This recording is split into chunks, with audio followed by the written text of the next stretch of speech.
Imagine being forced out of your home, walking away from everything you know, and not being allowed to return for an entire lifetime. For the ancient Israelites, this exile lasted 70 long years in the kingdom of Babylon. But during those decades, God hadn't forgotten them. He promised them they would eventually go home. When a group of them finally made the long trek back to Jerusalem, they were met with a heartbreaking sight. Their sacred city, their grand temple, and the massive walls that once protected them were entirely reduced to piles of rubble. Fixing this kind of devastation required a massive effort. The Lord inspired 3 different builders to step up and lead a great work in 3 distinct phases: rebuilding the spiritual centerpiece, securing the protective fence, and finally restoring the blueprint for their hearts. The first builder was a governor named Zerubbabel.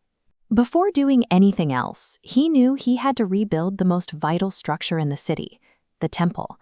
He and his workers cleared away years of debris and carved out fresh stones to lay a brand new foundation for the house of the Lord, right where the old one used to stand. Getting this spiritual centerpiece firmly in the ground gave the people an immediate sense of overwhelming joy. They finally had a place to connect with God again. But a temple in an unprotected city is still highly vulnerable.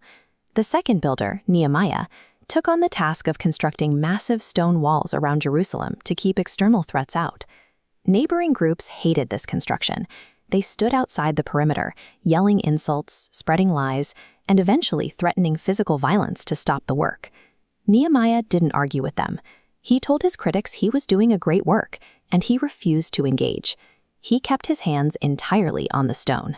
By ignoring the noise and keeping his workers strictly focused on their assigned tasks, the massive wall was finished, giving the city the security it desperately needed.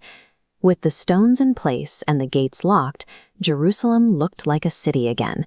Yet the people living inside were still struggling to remember who they were and how they were supposed to live. Ezra the priest gathered everyone together in the city square and spent hours reading the word of God out loud so every man, woman, and child could hear it. As the words reached the crowd, the people began to weep, fully recognizing how far they had wandered. They immediately started changing their actions and their homes to match the truths they were finally hearing. Thousands of years later, the Lord uses this exact same process.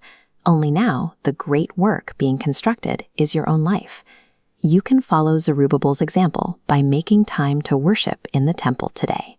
In these sacred buildings, you can perform service for your ancestors, helping you feel a deep, personal connection to your family and to heaven. Like Nehemiah, you will face voices trying to distract you. You build your own protective walls when you boldly choose to walk away from negative peer pressure and keep your focus on your values. And just as Ezra's crowd leaned on every word he read, you can use the scriptures as a daily guide.